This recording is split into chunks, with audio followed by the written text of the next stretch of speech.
वक्फ board के member और chairman जान लेवे इस बात को कि अब राजस्थान के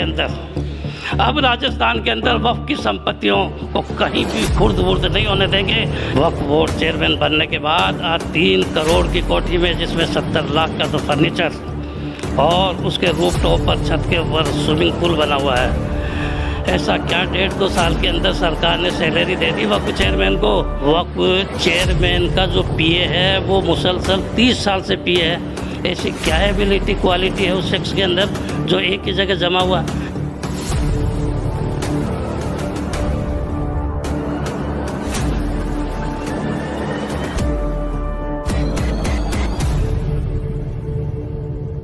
आदाब, मैं फारूक खान, संपादक इकरा पत्रिका, थार न्यूज़ इकरा पत्रिका के इस चैनल में आपका स्वागत है, आपका इस्तकबाल है।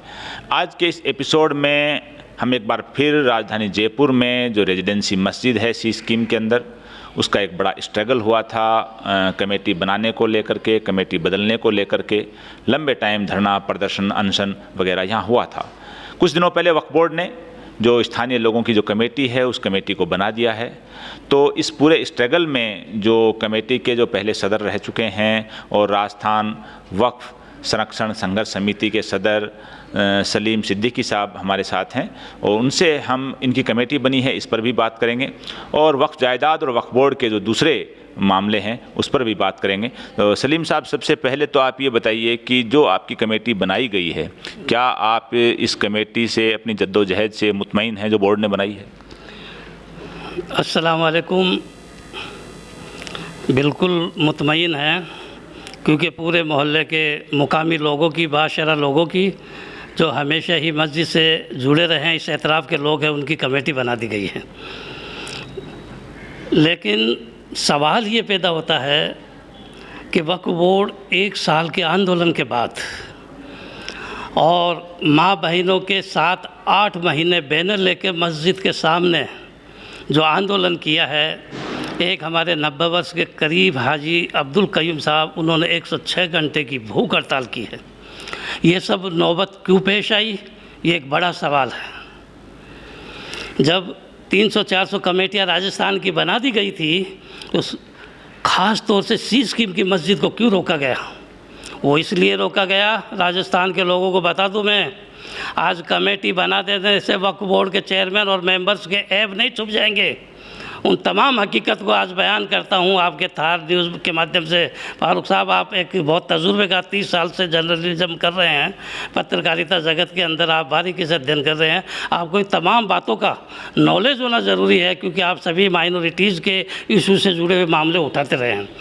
ये कमेटी इसलिए रोकी गई, सी स्कीम की मस्जिद कमेटी भूमाफियाओं की इसलिए बनाई गई कि यहाँ पोश एरिया है, बहुत बेशकीमती ज़मीन, 2000 गज ज़मीन मस्जिद और मदरसे की है, इस पर बुरी नज़र थी चेयरमैन की।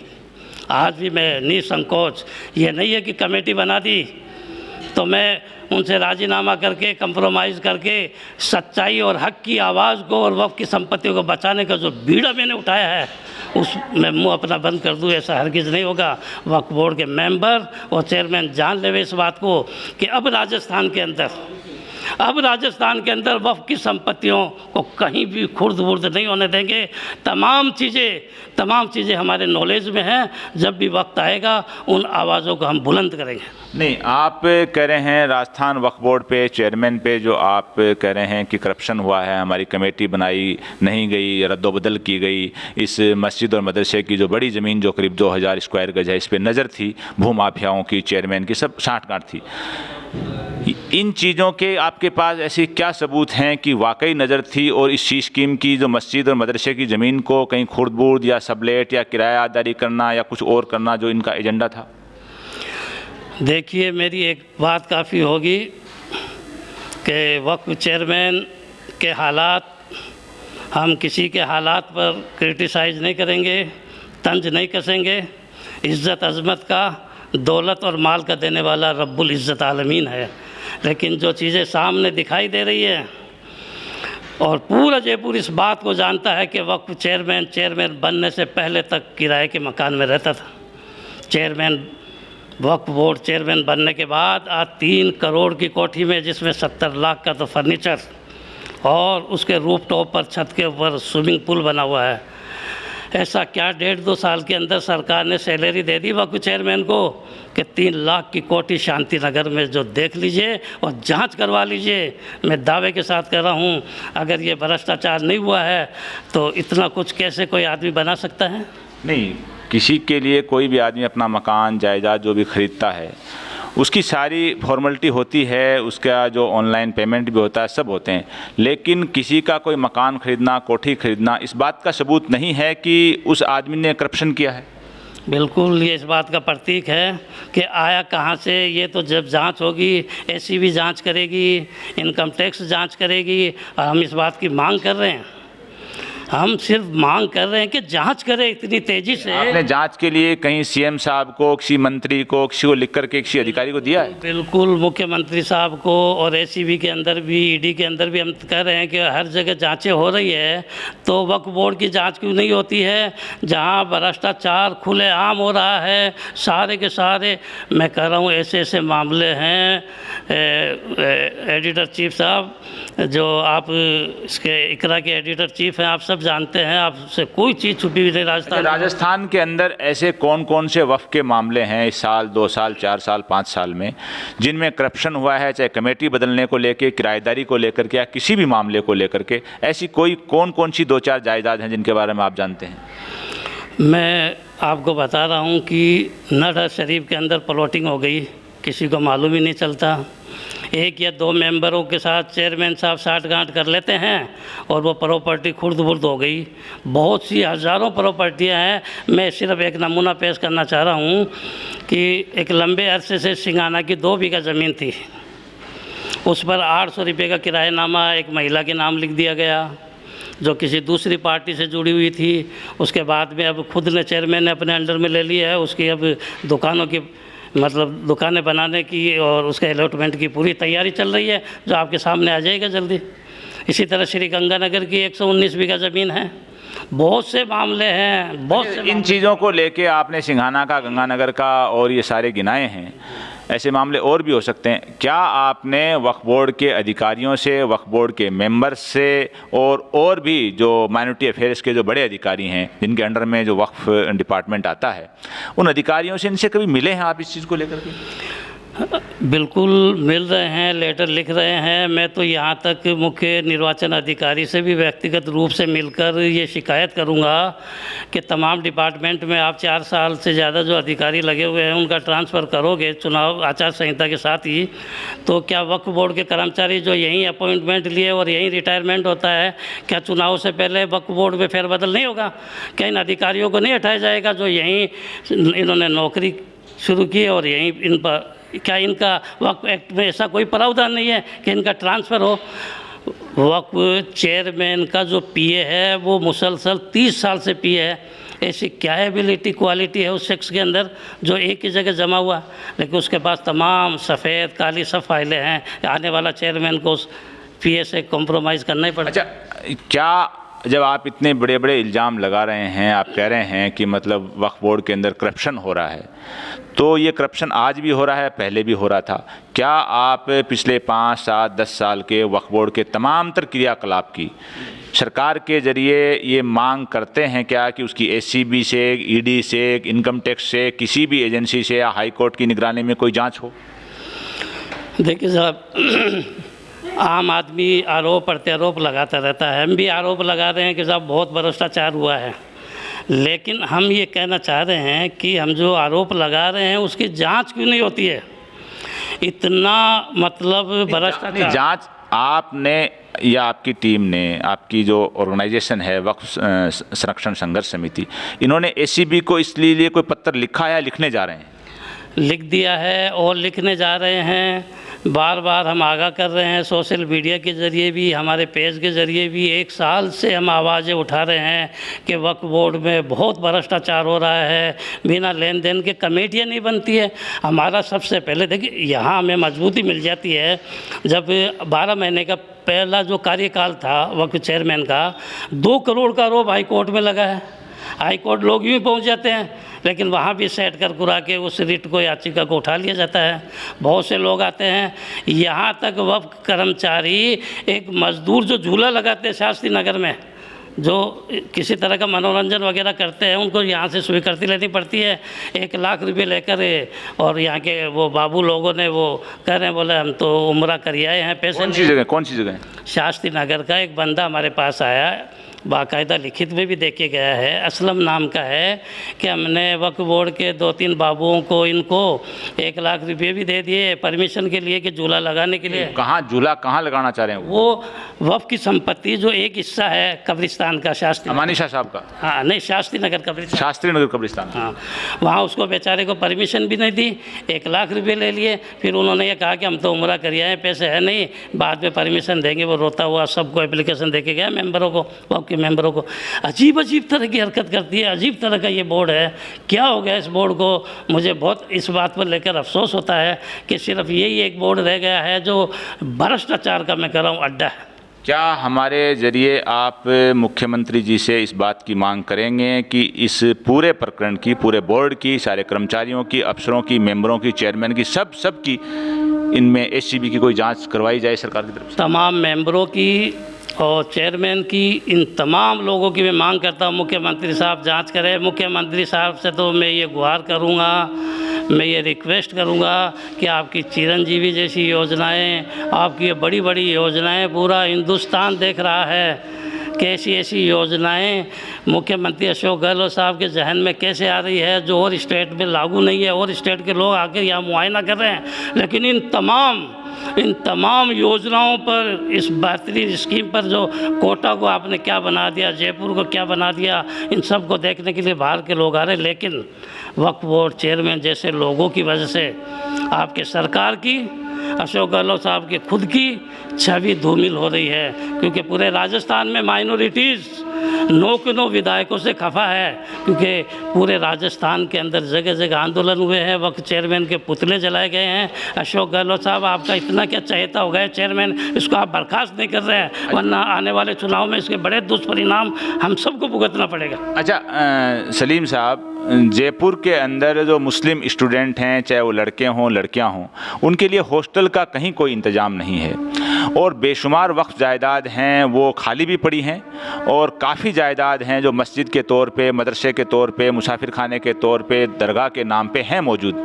और मोती डूंगरी दरगाह के अंदर 7-8 कमरे बने हुए हैं जो बरसों से 40-45 साल से उसमें कई बच्चे अधिकारी, डॉक्टर, इंजीनियर बने हैं, कुछ रिटायर भी हो गए। ऐसे ही नाना जी की हवेली मुसाफिर खाने की थी, उसमें भी काफ़ी उसमें पढ़ करके रिटायर हो गए।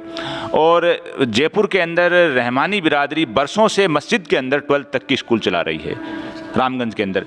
तो आप वक्फ संरक्षण संघर्ष समिति के चेयरमैन हैं, जयपुर में इन लड़के लड़कियों को जो बाहर से आ रहे हैं, इनको पढ़ने के लिए कहीं लाइब्रेरी का, कमरों का, कहीं मस्जिद में, मदरसे में, दरगाह में, कहीं भी जो ज़मीन खाली है, और खाली नहीं है तो जहाँ डेवलप हैं, क्या वहाँ आप बनाने की कोई ऐसा मतलब मांग करना, कोई आंदोलन करना आपके इस एजेंडे में है? फारूक साहब, इसी बात की तो तकलीफ़ है, इन सब चीज़ों की तकलीफ़ रही है, इसीलिए तो मुझे इतना बड़ा संगठन, ऑर्गेनाइजेशन वक्फ संरक्षण संघर्ष समिति का बनाना पड़ा है। और 1 साल से मुसलसल काम कर रहा हूँ। मैं देख रहा हूँ सालों से, इस चेयरमैन के टाइम से आप देख लीजिए, पीछे तो छोड़िए, लियाकत साहब के ज़माने से अब तक न तो एक छात्रावास बना है, न कोई हॉस्पिटल बना है, न कोई मयारी मदरसा बना है, न बच्चों के लिए कोई इंतज़ाम है। ये तो सिर्फ जो पोश एरिया में जहाँ कुछ न कुछ, जैसे ये मदरसा चल रहा है, अब यहाँ बोला कॉमर्शियल बिल्डिंग बनाएंगे। कॉमर्शियल बिल्डिंग बनाने का प्रस्ताव तो चेयरमैन ने सैकड़ों जगह रखा है, लेकिन बच्चियों के लिए अच्छा छात्रावास कहीं भी नहीं है। लियाकत साहब ने जब अलॉटमेंट कर दिया था वक्फ के बोर्ड के अंदर, अभी जो आप बता रहे मोती डूंगरी वाली दरगाह के अंदर, जहाँ अच्छे अच्छे लोग भी वहाँ रहकर पढ़ कर निकले, 7 कमरे बने हुए हैं, वहाँ जगह ऑलरेडी है, लेकिन छात्रावास बनाने की इन्होंने हिम्मत नहीं की, ज़रूरत नहीं की। क्यों? कि इसलिए कि इनको बनाना ही नहीं है। हकीकत में आज दिन तक बताओ वक्फ बोर्ड ने कहीं कोई कुछ किया है? अच्छा, आप जिस मदरसे में बैठे हैं, ये लाइब्रेरी भी पीछे चल रही है, यहाँ मदरसा भी चल रहा है, जो मेरे ख्याल में ये एक ही स्टोरी बना हुआ है। आप कह रहे हैं कि वक्फ बोर्ड चेयरमैन ने यहाँ एक कॉमर्शियल कॉम्प्लेक्स बनाने के उन्होंने जो प्लान बनाया, वो गलत है। लेकिन अगर इसी ज़मीन को बराबर करके यहाँ एक बेसमेंट, यहाँ 4-5 मंजिला एक बेहतरीन मदरसा बनाया जाए और बेसमेंट के अंदर एक डिजिटल लाइब्रेरी और वो जो बच्चियों का मदरसा है उसके ऊपर 1 या 2 स्टोरी के अंदर लड़कियों का अगर हॉस्टल भी आपकी कमेटी बना ले, ये जो मस्जिद मदरसे की कमेटी है ये बना ले, तो ये प्राइम लोकेशन है, उसमें क्या हर जगह ऐसा हो जाए? तो हम ये कह रहे हैं हमें अगर ये परमिशन दे दे, कई बार परमिशन के लिए कहा है हमने, तो हम खुद ही सक्षम है, स्कीम के लोग सक्षम है। अब तक हम इसको 5 मंजिल बना देते, अच्छा मदरसा बनाते, मेयारी मदरसा, अच्छा इंग्लिश मीडियम स्कूल भी बना सकते हैं 3 फ्लोर के अंदर। हम इसके अंदर एक लाइब्रेरी हमने बनाई रखी है और उम्दा किस्म की। उसमें अगर आप 1 स्टोरी लड़कियों के हॉस्टल के लिए भी रख दो मदरसों के अलावा, पॉसिबल है, ये भी हो सकता है। लेकिन यहाँ हॉस्टल की इनकी बात ही नहीं की है, हॉस्टल का नाम लेके तो बदनाम किया गया है। बाकी कॉमर्शियल बिल्डिंग बनाने का मंसूबा है जो खुद ने सीकर की, मैं बार बार कह रहा हूँ, सीकर की एक आम मीटिंग में कहा है वक्त चेयरमैन ने कि मैंने बैंक से 2 करोड़ रुपए की बात कर ली थी और यहाँ कॉमर्शियल कॉम्प्लेक्स बना रहे हैं, ATM बैंक के, इस तरह की बातें थी। इसलिए हमने छात्रावास का विरोध नहीं किया है, हम तो फेवर में हैं। हमारे एक बेल्ट 700-800 का ज़मीन का जो नाजायज़ कब्ज़ा है उस कब्ज़े को नहीं हटा रहा चेयरमैन। वो अगर वहाँ कब्ज़ा उठाकर, मैं कह रहा हूँ जो करना चाहिए अच्छा से अच्छा हमारी बच्चों के लिए, एजुकेशन के लिए, मेडिकल के लिए करें। एक बेहतरीन बात कही है इन्होंने कि ये जो सी स्कीम की मस्जिद है ये आज़ादी के पहले की और प्राइम लोकेशन में है। मस्जिद के पीछे 700-800 गज़ का एक प्लाट पड़ा है जो कब्जे में या जो भी है, उसको हटा करके उसको डेवलप करने की बात भी इन्होंने कही है। जो जिस मदरसे में हम बैठे हैं इसको भी एक बेहतरीन किस्म का 4-5 स्टोरी जो भी बनने की परमिशन मिला करके इसको मदरसा, हॉस्टल वगैरह, लड़कियों के लिए लाइब्रेरी, यानी एक बेहतरीन तालीमी इदारा ये बन सकता है। अगर वक्फ बोर्ड परमिशन दे तो ये खुद करने के लिए तैयार है।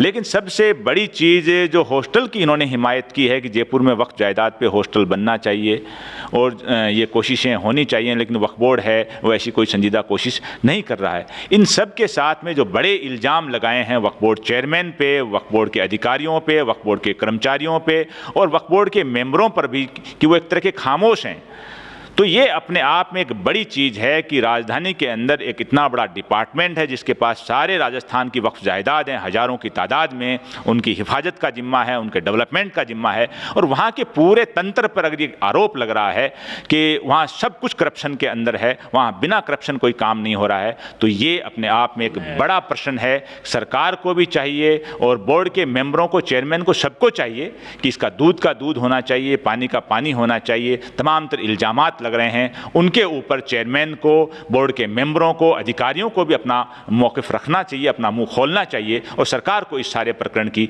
ACB से या हाई कोर्ट की निगरानी में जांच करानी चाहिए ताकि मालूम चले कि जो इल्ज़ाम लग रहे हैं वो इल्ज़ाम कहाँ तक सही हैं और दोषी हैं, उनको उसकी सज़ा मिलनी चाहिए। जी फारूक साहब, ऐसा है कि वक्फ बोर्ड तो ऐसा निकम्मा और नकारा हो गया है, चेयरमैन भी ऐसा जालिम किस्म का हो गया है कि हमारे जाति मामलों में भी हमला कर रहा है। निजी जो मेरे मामले हैं उन पर भी नुकसानात पहुंचाए गए, लेकिन हम परवाह नहीं कर रहे हैं। इस वक्त मैं ज़्यादा खुलासा और कुछ फाइलें आपके सामने इसलिए नहीं रख रहा हूं क्योंकि इलेक्शन का टाइम है। अभी ये पार्टी के लोग, कांग्रेस के लोग, ये लोग तमाम किस्म की बातें करेंगे कि हमें बहुत बड़ा माइनॉरिटीज़ में इस शख्स ने इस तरीके की मामला, भ्रष्टाचार के मामले उजागर करके नुकसान पहुंचा दिया है। मेरा किसी पार्टी पॉलिटिक्स से कोई लेना देना नहीं है, न बीजेपी से लेना देना है, न कांग्रेस से लेना देना है। लेकिन ACB की जांच CM साहब के जरिए आप करवाने की मांग पे, उस पर तो आप हैं, पत्र लिखेंगे? बिल्कुल बिल्कुल, उस पर मैं अड़ीक हूँ, कल भी था, आज भी, इसलिए कि जाँचें होनी चाहिए ताकि हमारी 2000 जो प्रॉपर्टियाँ थी राजस्थान की, वो आज मैं दावे के साथ कह रहा हूँ 1500 भी नहीं बची है। कहाँ चली गई वो प्रॉपर्टियाँ? ये एक बड़ा इल्ज़ाम है कि बता रहे हैं कि 2000 वक्फ जायदादें हैं, उनमें से 1500 भी नहीं बची हैं। इसकी सच्चाई तो तब मालूम होगी जब जांच होगी, एक फेयर कमेटी जांच करे, सरकार एक उच्च स्तरीय कमेटी गठित करे, ACB से जांच कराए, हाई कोर्ट की निगरानी में कराए। अगर ये जांच नहीं होगी तो ये इल्ज़ाम अपने आप में एक सच साबित होंगे कि भाई सरकार है और बोर्ड है वो किसी भी इल्ज़ाम की जांच करवाने के लिए तैयार नहीं है। आज के इस एपिसोड में बस इतना ही। जय हिंद, जय भारत।